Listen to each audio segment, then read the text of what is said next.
Daddy, the mail lady asked if you're single. The whisper came so softly that Daniel almost didn't hear it over the hum of the coffee maker. But the way his 6-year-old daughter, Lily, clutched the edge of his shirt told him it mattered.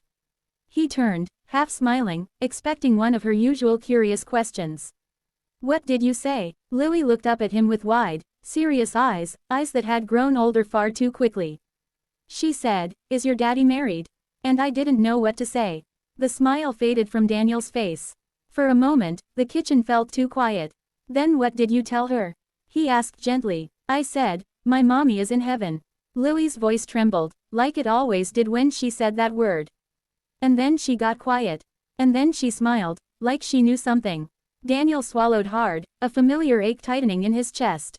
It had been 3 years since his wife, Sarah, had passed away, and yet the grief still lingered in the smallest corners of their lives, in half-finished sentences, in empty chairs, in questions from strangers. Did she say anything else? He asked. Lily nodded slowly. She said, tell your daddy I'll see him tomorrow. Daniel let out a small breath, unsure what to make of it. Maybe just a friendly neighbor. Maybe someone trying to be kind.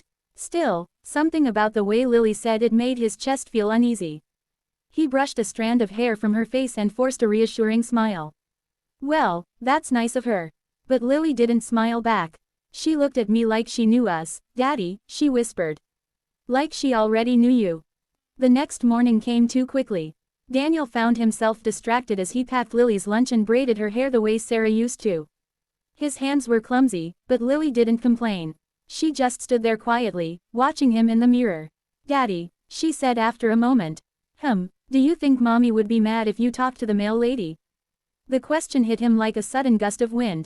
He paused, fingers still tangled in Lily's hair. Why would you think that?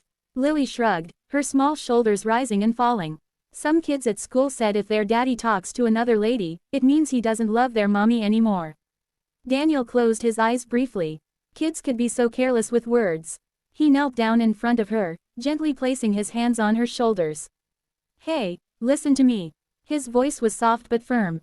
Nothing I ever do will change how much I love your mom. Ever. That kind of love doesn't go away. Lily searched his face, as if trying to decide whether to believe him. And talking to someone, he continued, doesn't mean replacing her.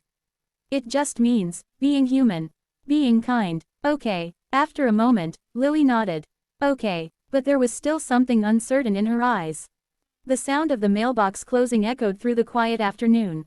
Daniel glanced up from the paperwork scattered across the dining table. He hadn't realized what time it was until now. Daddy, she's here, Lily whispered from the doorway. His stomach tightened. He stood slowly, wiping his hands on his jeans, and walked toward the front door. For some reason, his heartbeat felt louder with every step. When he opened the door, he wasn't prepared for what he saw. The mail carrier stood there, holding a small stack of letters. She wore the standard uniform, navy shirt, cap, satchel slung across her shoulder, but it wasn't the uniform that made him freeze. It was her face. For a moment, the world seemed to tilt. She looked older than he remembered, lines of experience etched around her eyes, her hair pulled back in a practical ponytail, but there was no mistaking her. Emily, he breathed. The woman smiled softly, though her eyes shimmered with something deeper, something fragile. Hi, Daniel. Time collapsed in on itself.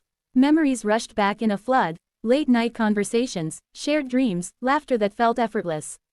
A love that had once been everything. The love he had walked away from. I didn't know you lived here, he said, his voice uneven. I didn't, Emily replied. Not until a few months ago. Silence stretched between them, heavy with all the things left unsaid. Lily peeked out from behind Daniel's leg, her small fingers gripping his jeans. Emily's gaze softened as she looked down at her. You must be Lily. Lily nodded shyly. You're the mail lady. Emily chuckled softly. That's me. Daniel cleared his throat, trying to steady himself. Emily, this is my daughter. She's beautiful, Emily said gently. Something in her tone made Daniel look at her more closely. There was no bitterness there. No resentment. Just warmth. And something else. Something that looked a lot like forgiveness. That evening, Daniel couldn't stop thinking about her. Emily, the woman he had once planned to marry. The woman he had left behind when life took him in a different direction, when he met Sarah, fell in love, built a family. He had told himself it was the right choice. At the time, it had been. But now, standing in the quiet of his living room, he couldn't ignore the questions rising in his mind. Why was she here? And why now? Over the next few days, Emily became a quiet presence in their lives. She never lingered too long, just a smile, a brief exchange, a kind word for Lily. But each interaction felt meaningful. Lily, in particular, seemed drawn to her. "She's nice," she said one evening, coloring at the kitchen table. "She listens to me." Daniel smiled faintly. "That's good. She doesn't talk like other grown-ups," Lily continued. "She talks like she understands." Daniel's chest tightened. Emily had always been like that. One afternoon, as Daniel stepped outside to collect the mail, Emily hesitated. "Daniel," she said quietly. "Can we talk?" He nodded, though his pulse quickened. They walked a few steps away from the house, the late afternoon sun casting long shadows across the street. "I didn't plan this," Emily began. "Running into you again. I didn't even know this was your neighborhood until I saw your name on the route." Daniel exhaled slowly. "Life has a way of doing that." She smiled faintly. "Yeah, it does." There was a pause. "I heard about Sarah," she said gently. "I'm so sorry." "Thank you," he replied, his voice low. Another silence, this one heavier. "I want you to know," Emily continued, "I'm not here to complicate your life. I just couldn't ignore it. Seeing you again." Daniel looked at her, really looked at her. "Why did you ask Lily if I was single?" he asked. Emily hesitated, then gave a small, almost embarrassed laugh. "Because I didn't know how else to ask." He raised an eyebrow. "I saw her playing outside a few days ago," she explained. "And I just got curious. I didn't expect her answer to hit me the way it did." Daniel nodded slowly. "I'm not the same person I was back then," Emily said. "And I don't expect anything from you. But I'd like to be part of your life again. Even if it's just as a friend." The word lingered between them. Friend. It sounded simple, but nothing about this felt simple.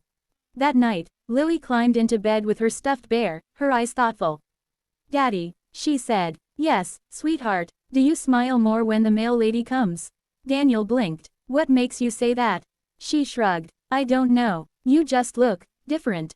He sat down beside her, brushing her hair gently.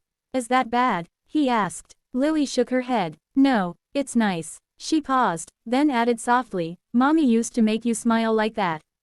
Daniel felt his throat tighten. "Do you think it's okay?" she asked. "If someone else makes you smile too?" He took a deep breath, searching for the right words. "I think your mom would want us to be happy," he said finally. Lily considered that, then nodded.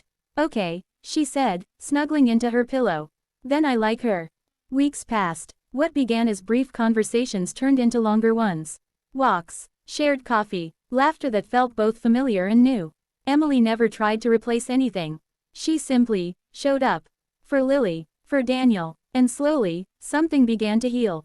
One evening, as the sun dipped below the horizon, painting the sky in shades of gold and pink, Daniel found himself sitting on the porch with Emily. Lily was in the yard, chasing fireflies. "I never thought I'd feel this again," Daniel admitted quietly. Emily looked at him. "Feel what?" "Hope," she smiled, her eyes reflecting the fading light. "It's a good feeling." He nodded. "It doesn't erase the past," he added. "But it makes the future feel possible." Emily reached for his hand, hesitating for just a second before letting her fingers rest against his.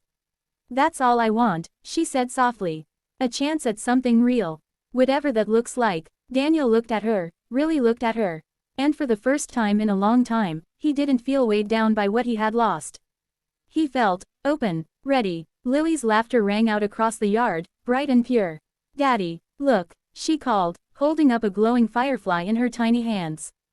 Daniel smiled, standing up and walking toward her. Emily followed. As they stood there together, past, present, and future somehow intertwining, Daniel realized something important. Life didn't move on, it moved forward, and sometimes, it brought you back to where you were meant to be all along. That night, as he tucked Lily into bed, she looked up at him with a small, knowing smile. "Daddy, yes, I'm glad I told you what the mail lady said." Daniel chuckled softly. "Me too." She yawned, her eyes drifting closed. "Daddy," she murmured one last time. I think Mommy sent her."